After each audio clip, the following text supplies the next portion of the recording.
예, 여러분 안녕하세요. 오늘은 치과의료윤리학 두 번째 그 수업에 관련된 피드백을 여러분과 같이 한번 해보도록 하겠습니다. 여러분들이 많은 그 과제들을 다 잘 해주셨고요. 그 중에서 이제 그 질문 내용을 갖고 좀 오늘 피드백을 좀 해볼까 합니다. 뭐 대충 정리를 해봤는데 여러분들이 올려준 그 질문들을 나름대로 답변을 한번 해보도록 할게요. 첫 번째 질문입니다. 진로 영역에 대한 싸움이 계속되는데 이런 간극을 줄이기 위해 어떤 노력을 할 수 있을까라는 질문이 있었어요. 싸움을 한다. 진로 영역. 모르겠어요. 구체적으로 어떤 걸 염두에 두고 있는지 잘 모르겠어요. 예를 들면 치과 내에서의 영역 다툼인지 아니면 치과와 의과의 영역 다툼인지 아마 치과 내부의 영역 다툼을 얘기하는 거겠죠. 저희 세대는, 저는 사실은 이 영역 다툼에 아주 엄청난 사건을 직접 경험한 사람이거든요. 근데 그건 뭐였는가 하면 내가 이제 구강외과를 했잖아요. 지금 안 하지만. 그랬을 때 이제 성형외과랑 아주 심각한 문제가 생겼던 적이 있었습니다. 그래서 폭력 행사가 되고 이런 적이 있었거든요. 그래서 사실은 제가 이제 이쪽 인문학 분야로 넘어오게 된 하나의 계기가 되기도 했었어요. 사실은 그런 이제 밖으로 싸움으로 의료 이념이 완전히 오염되는 그런 현장을 목격을 했었거든요. 그래서 그랬는데 이건 제 경험이고요. 여러분들 경험은 좀 다를 거예요. 그리고 지금 상황은 이제 예전과 다르기 때문에 그 영역의 간에 다툼이 있다고 할 때 그 내용이 옛날하고 같지 않을 겁니다. 다릅니다. 그러니까 항상 달라지는 거예요. 세상은 윤리적인 환경이라는 것은 항상 달라집니다. 그래서 그 영역이 있을 때 어떻게 해야 되냐, 다른 거 없습니다. 간단한 거를 제가 설명드리면 이 어떤 싸움이 벌어졌을 때 이거 어떤 결정을 하는가가 누구한테 이익이 되느냐를 생각해 보세요. 물론 나의 이익이 제일 중요할 수도 있습니다만 그럴 때 제일 판단 긴줄이 되는 것은 환자죠. 누가 이것을 담당하는 것이 환자한테 이익이 되는가를 판단을 해보시라고 저는 이야기를 하고 싶어요. 그리고 누구든지 어떤 자기 이익을 챙겨야 되기 때문에 자기 이익을 버리라고 할 수는 없어요. 영역 다툼이 생긴다는 얘기는 어떤 이익 다툼 아니겠습니까? 내가 이 환자를 내가 치료했을 때 나한테 이득이 된다. 또는 직접적인 경제적인 이득이 아니라 하더라도 앞으로 어떤 영역이라고 하는 것을 내가 확보할 수 있는 그런 계기가 될 수 있는 것 아니에요. 그러니까 그런 이익의 관점에서 보게 된다는 거죠. 하지만 우리가 윤리적으로 판단한다는 것은 그랬을 때 환자한테 득이 되느냐, 환자한테 어떤 쪽이 더 도움이 되느냐를 판단해 보면 될 것 같습니다. 두 번째, 의사와 환자의 자율성이 충돌한다면 어떤 것을 우선으로 할지에 대한 근거는 무엇인가? 이게 이제 오토노미라고 그러죠. 오토노미인데, 이게 사실은, 좀 쉽지 않은 개념이에요. 자율성이라고 하지만, 그쵸. 여기 학생이 지적한 것처럼 의사의 자율성이 있고 환자의 자율성이 있어요. 환자도 자기 나름대로 결정할 수 있는 자기 결정권이 있는 거잖아요. 근데 의사라고 하는 사람은 전문가로서, 프로페셔널로서 또 나름대로 전문성을 가지고, 조언을 해줄 수 있는 그런 자율성이 있는 거란 말이죠. 그리고 자기 전문 지식에 대한 어떤, 권위도 있는 것이고요. 그래서 과거에는 프로페셔널리즘이라고 하는 그런 이념이 있을 때는, 이념이, 잘 작동할 때는, 거의 프로페셔널, 의사의 자율성이 더 중시되었던 시절이 있고요. 지금도 상당 부분 그렇습니다만. 그렇습니다. 그런데, 지금은 어떻습니까? 지금은, 환자의 자율성이라고 하는 것이 굉장히 강조되고 있는 때 아닙니까? 그래서 지금은, 그런 것들이 좀 되고 있는 때가 아닌가 그런 생각이 들어요. 그래서, 사실 이건 둘 중에 하나 어떤 것을, 우선해라라고 할 수는 없죠. 분명히. 그지? 그러니까 두 자율성을, 환자의 자율성과 의사의 자율성이 동시에 존중되어야 된다라고 하는 답을 할 수밖에 없을 거예요. 그러니까 우리가 뒤에서 얘기한 소통이 중요한 거 아니겠어요? 서로 간의 자율성을 존중하면서 서로 소통을 통해서 그것이 어떤 중간적인 어떤 타협점을 찾아가는 겁니다. 그러니까 여기서 절대적으로 옳고 절대적으로 그런 건 없어요. 여러분들 일반적으로 그런 생각을 하는 경향이 많거든요. 이제 질문들 대충 읽어보면 이거냐 저거냐라는 질문이 많아요. 그것도, 그게 여러분들 스스로도 이게 너무 말이 안 된다는 생각을 하는 것 같아요. 그랬을 때 어떻게 얘기하냐면, 이렇게 가정하자, 뭐, 하면서, 어떤 것이 더 중요하냐라는 질문을, 많은 학생들이 질문을 올렸어요. 오늘 지령대에서 뺐지만요. 근데 그런 생각을 하는 이유는 뭡니까? 우리가 그런 어떤 양당 간의 선택이라고 하는 것에 익숙해 있어서 그래요. 근데 윤리라는 것은 그렇게, 칼로 자르듯 그렇게 나눠지는 게 아니라는 사실들을 여러분들이 이해할 필요가 있습니다. 그래서 아까 저기 수업에서 나왔습니다만 이성적인 판단보다도 비이성적인 판단이 상당히 많이 중요하다는 거 아닙니까? 그게 윤리적인 판단에서 윤리적인 판단도 그래요. 뭐 어떤 학파에서는 뭐 이성적인 판단, 칸트 같은 사람들은 이성적인 판단으로 모든 판단을 해야 된다고 생각을 하지만 현실에 있어서는 그렇지 않다는 거죠. 감성적인 판단, 앞에서 얘기했던 것처럼 어떤 경제적 이익의 측면 이런 것들이 종합적으로 작용하기 때문에 그렇게 양당 간에 분명히 나눠지는 그런 판단은 없습니다. 항상 애매한 거예요. 그래서 애매성이에요. 애매성. 제일 중요한 게 애매성, 또 불확실성. 애매하고 불확실한 거예요. 이게 이제 여러분들이 이제 지금까지 공부했던 과학과 다른 겁니다. 의료라는 것은 우리 여러분들이 배웠던 과학과 달리 상당히 애매하고 상당히 불확실한 그런 속에서 판단을 하고 행동을 해야 되는 게 의료거든요. 그래서 의료윤리가 중요한 겁니다. 그래서 의료윤리는 명확한 답을 주지 않아요, 절대로. 그죠? 답을 주지 않지만 우리가 판단할 수 있는 근거들을 제공해 주는 것이죠. 소통의 기준에 대안이 있는가라는 기준이 있었죠. 예를 들어서 내가 어떤 인내를 해야 된다고 해서 판단해야 나는. 근데 환자는 부담스러워해요. 그러면 대안을 찾아봐야죠. 내가 인내가 옳다고 판단을 하지만, 그렇지만 환자가 여러 가지 이유 때문에 그것을 받아들이기 어렵다면 대안을 찾아보는 방법이 있는 거죠. 다른 자료가 뭐 없을까? 내가 배운 것 중에서 찾아보고 또 뭐 다른 걸 찾아보는 거예요. 그래서 그래서 대안적 치료가 있는가 여부를 생각하는 것이 윤리적 기준과 연관이 있는지, 윤리적 기준과 연관이 있죠. 그러니까 왜 그러냐면 이거는 아까 앞에서 얘기한 것처럼 의사의 자율성과 환자의 자율성이 충돌하는 부분이라고 볼 수가 있는 거거든요. 어떤 면에서 보면. 그죠? 그러니까 근데 이제 거기에 윤리적인 판단이 필요한 이유는 이게 환자의 이익이라고 하는 면에서 판단할 때 그렇다는 겁니다. 예를 들어서 인내를 한다고 했을 때 환자가 많은 부담을 해야 되잖아요. 그럼 우리 이제 일반적으로 우리가 많이 얘기할 가성비 생각할 거 아닙니까? 이게 이만한 가치가 있는가 생각할 거 아니에요? 그러니까 윤리적인 판단이라고 해서 어떤 경제적인 이익과 관계가 없다라고 생각할 수 없어요. 아주 긴밀한 관계가 있는 거죠. 그렇습니다. 다음 질문.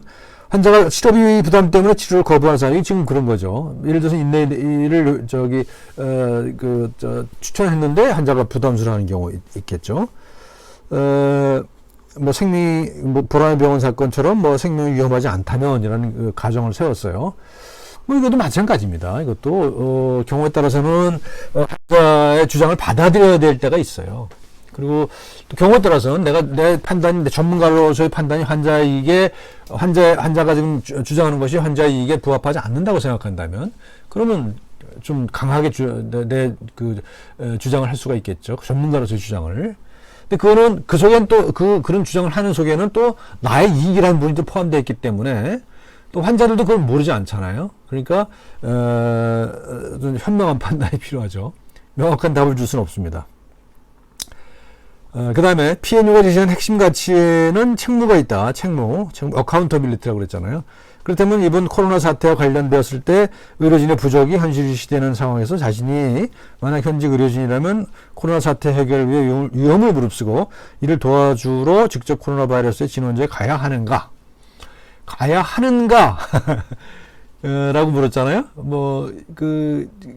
그런 경우가 있을 수가 있겠죠. 예를 들면, 지금 공중보건의들, 일반 의자들, 메디컬 공중보건의들은, 굉장히 큰 기여를 하고 있는 걸로 그렇게 알려지고 있어요, 지금. 그래서, 사실은 제가 어제도 칼럼 썼는데, 그들이 영웅이에요, 사실은.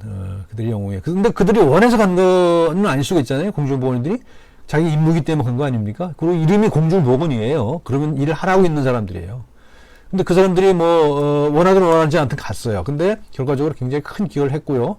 또 아마도 제가 아는 공중보건인 이렇게 연락을 해보면 굉장히 보람을 느끼고 있어요. 엄청 힘들지만 굉장히 보람을 느끼고 있는 거죠. 그래서 가야 하는가라고 하는 질문보다는 가도록 만드는 그런 사회적 시스템이 중요한 거라는 저는 생각을 해요. 그러니까 의료 윤리라고 하는 것도 사실은 시스템의 측면이 굉장히 많습니다. 지금 그 세계적으로 한국의 코로나 바이러스 대응책이 굉장히 칭찬을 받고 있잖아요. 근데 그게 시민의식, 뭐 어떤 시민 개개인들이 윤리적으로 뛰어나서 그런 거 수도 있겠습니다만, 전체적으로 보면 그 시스템이 갖춰져 있기 때문인 것이죠. 아주 훌륭한 건강보험제도, 그 다음에 뭐 여러 가지 뭐 정부, 뭐 민간 할 것 없이 그것이 어우러지고 거기에 또 시민의식 덧붙여주고 그런 거 아니겠어요? 그러니까 어떤 윤리적인 결과를 보면은 이거는 어떤 개인의 어떤 그 옳고 그름의 판단도 중요합니다. 중요하지만, 결과적으로는 어떤 시스템을 잘 갖추는 것이 훨씬 더 중요할 수도 있다. 그런 얘기를 할 수가 있을 것 같습니다. 그 다음 질문 AI에 관련된 거예요. AI. 데이터만을 기반으로 한 AI로 치과 진료 시 윤리적인 문제를 어떻게 반영할 것인지. 이게 이제 굉장히 관심 가는 분야거든요. 그렇죠? AI가 윤리적 판단을 할 수 있을 거라고 저는 생각을 해요. 그리고 상당 부분 우리가 참조를 해야 될 거라고 봅니다. 왜냐하면 이제 AI라고 하는 것은 기본적으로 딥러닝이잖아요. 굉장히 많은 데이터를 가지고 어떤 질문이 던져졌을 때 답을 유도해낼 수가 있거든요.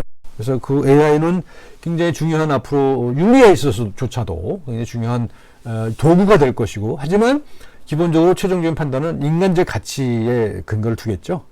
그런 겁니다. 다음 질문이 이제 비슷한데요.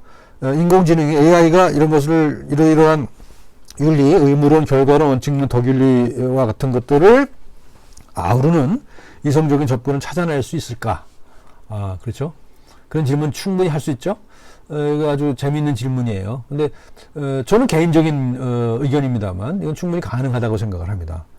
지금 가능할 것이다 앞으로. 지금 AI가 이렇게 발전하면은 지금 이미 AI가 굉장히 많이 들어와 있잖아요. 뭐 알파고가 대표적인 사례입니다만 사실은 요번에 그 진단 키트 개발하는 데 있어서도 AI가 굉장히 큰 영향을 미쳤다고 해요. 그렇지 않겠어요? 그 굉장히 엄청난 데이터, 뭐 항원 한체 반응의 여러 가지 조합이 있을 거 아니겠어요? 그런 것들을 찾아내는 데 있어도 AI가 굉장히 큰 역할을 했다고 그 개발 업체 인터뷰를 본 적이 있습니다. 그러니까 AI가 윤리적인 판단에 있어서도 굉장히 중요할 것이다. 긍정적인 측면이 많을 거라고 저는 생각해요. 부정적인 측면도 없지는 않겠습니다만. 그 다음 쭉 몇 개 질문은 주로 이제 환자 의사 관계에 관련된 질문들 쭉 모아봤어요. 읽어볼게요. 의학적인 전문 지식이 없는 환자의 호소에 따라 치과 의사가 불필요한 의료 행위를 했을 때 나타나는 결과에 대한 책임 누구에게 있을까? 자, 전문 지식이 없는 환자의 호소에 따라서 치과 의사가 불필요한 의료 행위를 했다고 가정을 했잖아요. 여기서부터 문제가 있죠. 그것을 무조건 받아준 치과 의사한테 책임이 있지 않겠어요? 환자의 호소에 따라서 무조건 저 의사가 따라줘야 된다는 건 아니잖아요. 그렇죠? 환자가 요구한다 하더라도 그것이 전문가적인 판단에서 필요하지 않다면 또는 효율적이지 않다면 하지 않는 것이 윤리적으로 올바른 거겠죠. 그래서 이럴 때 나타나는 결과에 대한 책임 누가 있을까? 당연히 쌍방에 다 있죠. 쌍방에 다 있지만 의사의 책임도 없지 않다. 이렇게 얘기할 수 있을 것 같습니다. 효율적이고 안전한 치료법과 다른 치료를 고집하는 환자를 어떻게 치료해야 할까? 이것도 역시 마찬가지예요. 소통이죠. 결국 소통일 수밖에 없습니다. 그래서 환자를 설득할 수도 있고요. 또는 환자하고 얘기해서 설득당할 수도 있습니다. 내가 전문가니까 내가 이겨야 된다는 그런 선입견을 버리는 게 좋습니다. 그래서 이게 고집 부리는 환자가 실제로 있어요. 실제로 있을 때 뭐 여러 가지 판단할 수 있습니다. 내가 도저히 받아들일 수 없다 그러면 뭐 진료 거부할 수 있어요. 진료 거부까지 할 수 있다고 생각해요, 저는. 그렇지만 잘 생각해 보란 말이죠. 이 어떤 그 상황 속에서 환자가 저런 주장을 할까? 환자 입장에서 한번 생각을 해보라는 거예요. 그래서 환자 입장에서 생각해 봤을 때 받아들일만 하면 그러면 받아들일 수도 있다고 생각해요. 전문가적인 견해와 다르더라도 받아들일 수 있다고 생각합니다. 그 다음 질문. 환자에게 어떤 식으로 치료를 할 것인지에 대한 충분한 설명을 했음에도 불구하고 환자가 나의 치료법에 대해 반박하고, 그죠? 다른 치료를 요구하는 경우, 이거 똑같은 질문이죠, 위에 거랑. 똑같은 질문이에요. 답변 다 한 것 같습니다. 그 다음 질문. FDI가 제시한 가치 중에 전문가가 가지는 자율적 결정권, 있다고 하셨는데, 전문가의 자율적 판단과 환자의 자율적 판단이 충돌하는 게 아까 나왔던 질문이죠. 이것도 넘어갑니다.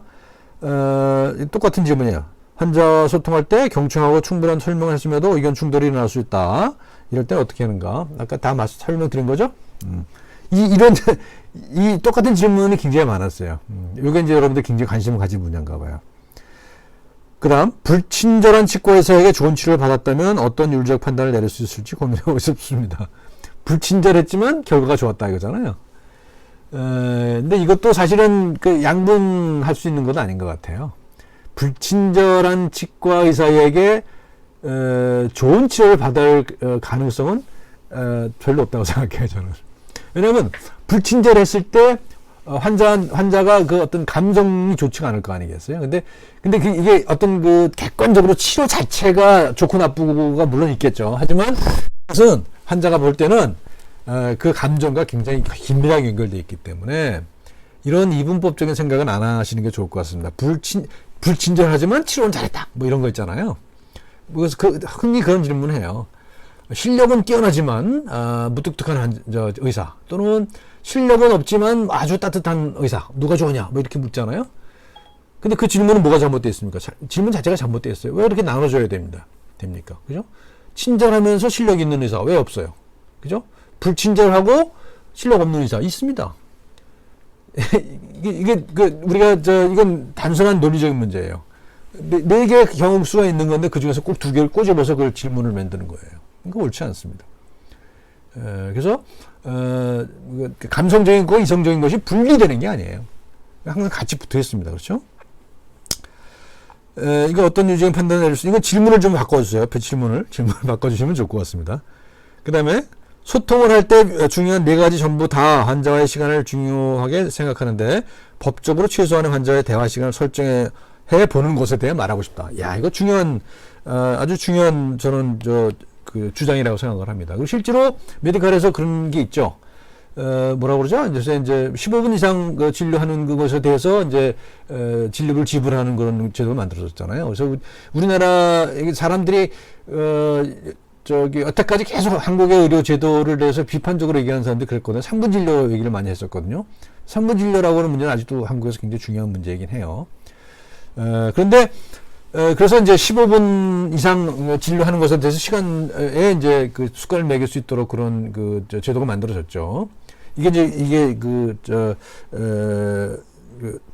법적으로 설정한 거잖아요. 이런 것들은 앞으로도 계속 노력해 볼 필요가 있을 것 같습니다. 시도해 볼 필요가 있을 것 같습니다. 그런데 솔직히 얘기하면 치과에서는 이런 일 별로 없죠. 치과에서는 진료 시간이 길기 때문에 그렇죠. 그 진료 시간 중에 얼만큼 소통을 하냐 그런 거겠죠. 그거는 이제 어떻게 객관적 기준을 정하기 쉽지가 않겠죠. 메디컬 파트 같은 경우에는 전체 진료 시간을 이렇게 카테고리로 나눠서 뭔가 규제를 가할 수 있겠지만 치과에서는 그게 쉽지 않을 것 같긴 해요. 하지만 생각해 볼 필요는 있을 것 같다. 그 다음에 환자의 충분한 소통 및 사전 조사를 통해 환자가 알레르기가 없다고 말하였다.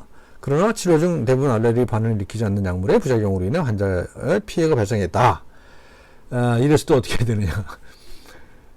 환자가 거짓말했다는 거잖아요. 그죠? 환자가 거짓말했어요. 환자가 거짓말했을 때 어떻게 하느냐. 거예요. 그러니까 이제 뭐 우리가 분석적으로 생각해 보면 의사한테 책임이 없는 거죠. 환자가 거짓말했으니까. 그렇죠? 그렇죠? 이건 그런 거예요. 근데 세상은 문제는 뭐냐면 그게 논리적으로만 돌아가지 않는다는 거예요. 논리적이고 분석적으로만 돌아가지 않아요. 그래서 이거는 어쨌든 간에 법적으로도 아마 주의 의무에 해당할 겁니다. 환자가 거짓말한 거에 대해서도 환자가 거짓말했다는 걸 입증하기도 쉽지 않지만 환자가 거짓말을 했다고 하는 사실을 입증했다 하더라도 그렇다 하더라도 의사가 면책이 되지는 않을 걸로 저는 생각을 합니다. 그렇죠? 이건 주의 의무에 해당합니다. 이건 법적으로 뭐 판례가 있을 거라고 생각합니다.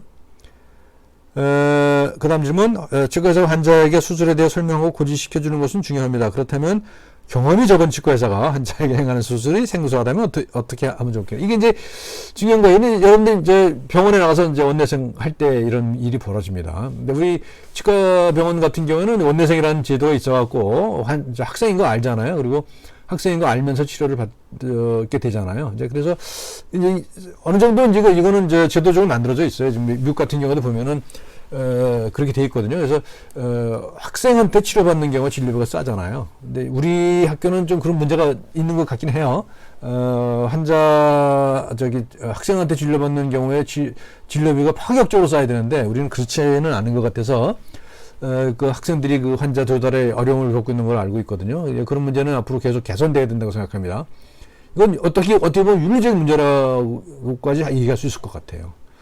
근데 저는 이제 병원 경영에 전혀 발언권이 없는 사람이기 때문에 말을 못하지만 말을 해도 받아들일 가능성이 거의 없고요. 하지만 어쨌든 간에 여러분들도 학생이라고 해서 그 문제를 제기할 수 없다는 그런 법은 없어요. 계속 문제 제기해야 된다고 생각합니다. 저도 계속 기회 있을 때마다 그런 문제를 지적을 하긴 합니다만 그렇습니다. 어쨌든 간에 경험이 적은 치과의사 또는 원내생 여러분들 학생들 행하실 때 그거는 고지를 하는 것이 당연하죠. 그렇죠? 저는 학생 누구누구입니다. 그래서 이건 이제 메디컬 에틱스에서 많이 얘기가 되고 있는 겁니다. 실습 학생의 진료 문제 중요한 겁니다. 그다음에 장애인 문제가 나왔어요. 장애인 치과 진료 필수가 아닌 선택이어야 하는가? 이건 이제 정책적으로 해결해야 될 문제죠. 그리고 우리 학교에 이미 이제 장애인 치과 진료소가 있잖아요. 그리고 지금 거기 전업으로 근무하시는 분이 있는 걸로 알고 있고, 의료인문학교 지금 대학원 하는 선생님도 있거든요. 근데 그 선생님이 이제 노미정 선생님이라고 여러분 선배인데. 대학원 공부를 하겠다고 결정한 이유가 이겁니다. 사실은 이런 질문 때문에 이 학생이 좀 해줄 질문 장애인 진료 하면서 굉장히 많은 윤리적인 딜레마를 느낀다는 거예요. 그래서 장애인들 제대로 이해를 하는 것에 바탕을 둔 그런 장애인 정책이 나와야 되고 장애인 진료 방법도 마찬가지로 그렇게 돼야 되는데 그런 것에서 많은 갈등을 느끼고 있다고 그래요. 그래서 아직은 초보 단계지만 장애인 문제에 대한 것도 앞으로 상당히 많이 논의가 돼야 될 거라고 생각합니다. 근데 노 선생이 이제 논문 쓰고 하면은 뭔가 시작이 될 거라고 저는 생각을 합니다. 빨간 글씨를 쓴 거 대출을 갚지 못했어요. 중요한 문제입니다. 대출을 갚아야 돼요. 저자정자 압박감에 시달려요. 그런데 환자가 왔는데 여기 좀 비싼 치료를 하면은 조금 너한테 도움이 될 것 같아요. 이 상황에서 어떻게 하면 좋겠는가? 이거는 사실은 무르나 만한 질문이죠. 그래 하면 안 되죠. 당연히. 그죠? 윤리적으로는 내가 재정적인 압박이 있다 하더라도 그러니까 환자한테 더 많은 돈을 받아낼 수 있는 그런 치료법을 선택한다. 이건 누가 보더라도 이거는 윤리적인 판단은 아닌 거잖아요. 그렇죠? 근데 현실적인 문제이긴 해요. 그죠? 저도 옛날 개업할 때 이런 갈등 느꼈거든요. 분명히 느낍니다. 그리고 거의 대부분 아니 난 100%라고 장담하는데 모든 치과의사들이 이런 갈등을 경험을 합니다. 내일 모레 이제 월말에 다가왔어요. 그 집세도 줘야 되고 뭐도 줘야 되고 해요. 그런데 좀 없어요 돈이. 그럼 환자가 왔을 때 당연히 비싼 치료 권유하게 됩니다. 근데 얼만큼 자기를 통제할 수 있는가 하는 것은 그게 이제 개인의 문제이긴 합니다. 그래서 이건 중요한 문제고 아주 중요한 문제지만 우리가 대놓고 얘기 못하는 그런 문제이기도 하죠. 그렇지만 저는 이제 앞으로 이런 문제에 대해서 아주 오픈 마인드로 접근해야 된다고 생각합니다. 그리고 까놓고 얘기한다고 생각해요. 그리고 아닌 척 유선을 떨어서 안 된다고 생각해 봅니다. 다음 질문. 이성적 방법보다 비이성적 방법이 중시되고 윤리적 판단이 대부분 무의식 중에 내려진다면 실천 방법은 이성적으로 분석하고 실천하는 것은 의미가 있겠는가? 이거 중요한 아주 날카로운 질문이죠. 제가 이제 강의에서 비이성적인 방법이 굉장히 의미가 있다고 생각했단 말이죠. 그런데 그렇다면 왜 이성적인 판단을 해야 되느냐? 라고 하는 질문이에요. 이렇게 답변할 수 있어요. 두 개가 다 필요하다. 우리는 이성적 동물이기도 하지만 또한 감성의 동물이기도 합니다. 그렇죠? 그러니까 우리는 여태까지 양단 간의 어떤 선택이라고 하는 사고방식에 익숙해 있어요. 이거냐 저거냐. 의 선택을 강요당해 왔어요. 우리는 여태까지. 근데 그런 것들이 이제 앞으로 바뀌어야 된다고 생각합니다. 그래서 아까 제가 말씀드렸던 것처럼 애매성, 불확실성, 이것을 견뎌내는 것이 또 하나의 윤리이기도 합니다. 애매한 것, 불확실한 것, 그것을 참아내고 그 속에서 뭔가 나름대로 결단을 내리는 것, 이게 윤리라고 생각을 해요. 그 다음 것, 환자의 핵심 가치. 이런 지적을 했어요. 이거 중요하죠. 맞아요. 그죠? 완전히 굉장히 중요한 겁니다. 그러니까 예를 들어서 의료 윤리를 얘기할 때 의사만 윤리를 지켜야 되는 건 아니잖아요. 환자들도 지켜야 될 윤리가 분명히 있습니다. 그렇죠? 근데 환자가 지켜야 될 핵심 가치에 대해서도 해봐야 됩니다. 근데 이제 지금 우리는 어떻게 됐는가 하면, 병원에 붙여있죠. 환자의 권리 이런 게 권리가 붙어 있어요. 의무는 없어요. 그죠? 물론 약간 들어가 있긴 합니다만, 환자의 권리만을 강조하는 이유는 그동안에 한쪽으로 기울어졌다고 하는 거죠. 지나치게 의사 중심으로 돼 있었기 때문에, 그걸 뭐라고 합니까? 어포머티브 액션이라고 그러나요? 기울었던 것을 좀 수정해주기 위해서 좀 과도하게 저쪽을 띄워주는 뭐 그런 거라고 생각하시면 될 것 같습니다. 하지만 여전히 환자의 윤리는 무척 중요합니다. 이 문제에 대해서도 앞으로 논의가 돼야 될 거라고 생각합니다. 그리고 의사 쪽에만 윤리를 요구할 수는 없다. 100% 동의합니다. 강의의 내용 중 단 하나의 행위만이 아니라 한 사람의 종합적 덕성을 평가하는 것이 덕윤리라고 이해하였다. 그런데 사람은 누구나 실수를 하기 마련이다. 그렇죠. 전체적으로 아주 평판이 좋은 덕이 높은 사람이 윤리적으로 아주 중대한 실수를 저질렀을 때 이 사람은 올바르다고 해야 되느냐? 당연히 아니죠. 이게 덕이 있는 사람이라고 결정되어 있지 않죠? 덕윤리는 그런 거예요. 덕윤리가 덕이 뛰어난 거를 판명 난 사람, 그 사람의 행동은 모든 행동이 옳다. 그럴 리가 없죠. 그렇죠? 암만 덕성이 뛰어난 사람이라 하더라도 실수하게 말아니고요. 또 그 사람 속에는 그 사람이 천사이기 때문에 덕이 있는 건 아니거든요. 우리 모두는 우리 속에 천사를 가지고 있지만 또한 동시에 악마도 가지고 있습니다. 덕윤리라는 것은 그런 방향으로 잘 유도해 나가자라는 것이지 덕이 있는 사람이 그런 비윤리적인 행위를 하지 않는다는 얘기는 절대 아닙니다. 학생으로서 임상 상황을 처음 접하게 되면 스스로 윤리적 기준이 모방을 통해서 치우치거나 안 좋은 방향으로 형성되는 것을 견제하기 위한 방법은 어떤 것이 있을까? 쉽지 않습니다. 여러분들 당장 이제 이런 윤리 수업 듣고 윤리적인 반성을 하잖아요. 여러분들 이제 임상 실습 나갑니다. 나가서 첫날 무너져요. 첫날 여러분들 선배들이 교수님들이 하는 행동을 보고 그대로 따라하게 되거든요. 그러면 그거는 그 행동을 보는 순간 지금 우리 수업에서 얘기했던 거 다 잊어먹을 겁니다. 잊어먹지는 않다 하더라도 그 중요한 것이 아닌 것이 될 가능성이 큽니다. 그래서 이걸 견제하기 위한 방법은 사실은 우리 문화를 바꾸는 것밖에 없어요. 쉽지 않은 얘기입니다. 우리 전체 문화.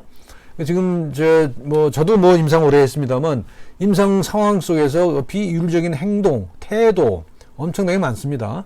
근데 그걸 그냥 따라하게 되는 그런 경향이 많이 있습니다. 그래서 이런 것들은 이제 윤리를 학생들한테 가르치는 것뿐만 아니라 임상 현장에서 어떻게 활용할 것인가에 대한 그런 실천적인 프로그램이 나와야 된다고 생각을 해요. 쉽지 않은 얘기입니다만 계속 가야 될 문제입니다. 원칙론에서 4가지 원칙간 충돌이 생길 경우 이건 없어요. 답 없어요. 4가지 원칙 중에서 어떤 것이 제일 중요하다. 이게 없습니다. 다만 그 흐름은 있어요.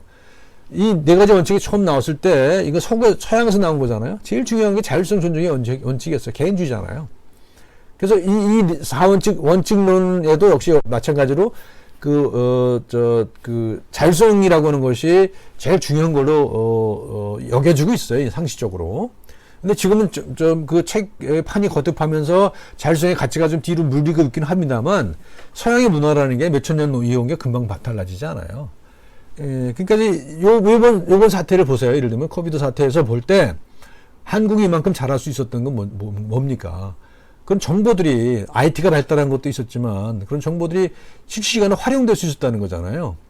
근데 서양에서는 그게 불가능하다는 거 거의. 독일 같은 경우도 그렇다는 거 아니에요. 그래서 그 개인정보 노출에 대해서 굉장히 민감하기 때문에 한국 같은 정책을 하기 쉽지 않았다는 것도 하나의 중요한 요인으로 남아있잖아요. 실제로 그렇게 분석을 하더라고요. 그러니까 문화에 따라 달라요. 4가지 원칙이 있다 하더라도 문화에 따라 다른데 제가 보기에는 가장 중요한 거는 저는 그렇게 개인적인 겁니다만 제일 중요한 거는 자율성보다도 악행 금지인 것 같아요. 환자한테 해를 끼치지 말아라. 환자한테 해를 끼치지 말아야가 저는 제일 원칙이 된다고 저는 믿어요. 그래서 그게 제일 원칙이 되면 나머지 것들도 잘 따라올 수 있을 거라고 저는 생각을 합니다. 자, 그 다음 질문. 뇌에 커다란 종양이 생겨 위험 부담이 있는 큰 수술을 앞두고 있는 환자 또는 환자의 보호자가 두려움에 떨며 담당 의사에게 수술 성공에 대한 확신을 요청한다면 의사가 그것에 대해 확인해 주는 것이 맞는 것인가? 이게 참 이것도 갈등되네요. 그죠? 확신을 주는 것이 맞다고 생각을 해요. 저는. 근데 그거는 뭐예요? 금방 드러나요. 표정에. 의사가 이렇게 말하는 그렇게 표정에 안 드러나는 의사도 있을까요? 저 같은 경우는 그래요. 저도 이런 경험을 합니다. 환자가 확신을 요구해요. 확신을 요구했을 때 내가 자신 없으면 뭐 아니라고 얘기를 해야죠. 하지만 환자가 다른 선택이 없어요. 이걸 이 치료를 받아야만 해요. 근데 거기다 확신을 요구해요. 그러면 심정에 안정감을 줄 필요는 있는 거죠. 내가 60%밖에 확신을 못한다 하더라도 한 90% 정도 확신한다고 얘기해 줄 수 있다고 봐요. 그러니까 완전하게 100% 장담을 할 수는 없겠지만 내가 가지고 있는 기본적인 판단보다 조금 높게 얘기해 줄 수 있을 것 같아요. 그래야 기본적인 전제는 뭐냐면 환자가 나를 신뢰한다는 전제예요. 환자가 나를 신뢰하지 않는 것 같은데 내가 판단하기에 환자가 나를 신뢰하지 않기 때문에 확신을 요구하는 거라고 한다면 그때는 난 아니라고 생각합니다.